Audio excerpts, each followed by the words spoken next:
तोच एकाच प्रकारचा पुलाव खाऊन जर तुम्ही कंटाळला असाल तर एकदा हा वेगळा प्रकारचा पुलाव नक्की ट्राय करा. नमस्कार मंडळी, स्वाद घरचा विथ प्रियांकामध्ये आपणा सर्वांचं खूप खूप स्वागत. आज आपण इथे हेल्दी चवदार असा ज्वारीचा पुलाव बनवणार आहोत. ज्वारीची फक्त भाकरीच नाही तर पुलावही फार टेस्टी लागतो. चला तर पाहूया. सर्वात आधी इथे मी रात्रभर ज्वारी पाण्यात भिजवत ठेवली आहे. जवळजवळ 8 ते 10 तास ही मी ज्वारी भिजवून घेतली आहे. आता हिला स्वच्छ धुवून एका कुकरमध्ये ज्वारीच्या दुप्पट पाणी घालून थोडेसे मीठ घालून याला आपण 7 ते 8 शिट्ट्या काढून घेऊया. इथे मी 8 शिट्ट्या काढल्या आहेत. आता तुम्ही पाहू शकता ज्वारी एकदम मऊसूद अशी शिजलेली आहे.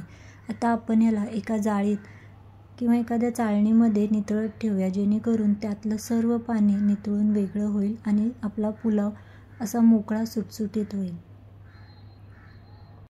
एका कढईमध्ये थोडंसं तेल घेऊन त्यामध्ये जिरं, एक कांदा घालून चांगलं परतवून घेऊ.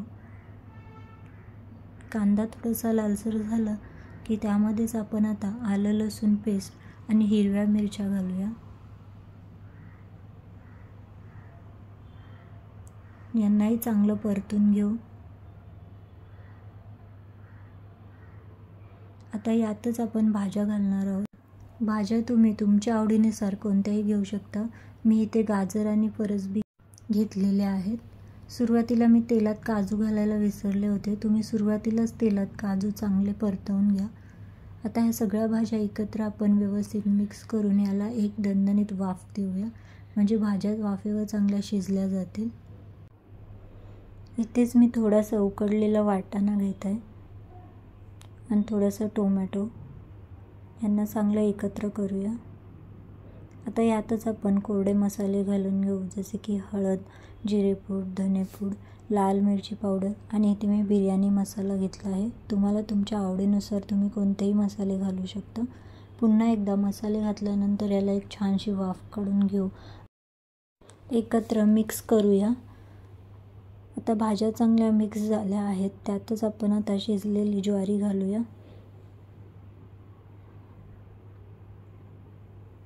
ज्वारीसुद्धा भाज्यांसोबत चांगली एकजीव करून घेऊ. ती तुम्ही पाहू शकता आपला पुलाव एकदम व्यवस्थित सुटसुटीत असा झालेला आहे.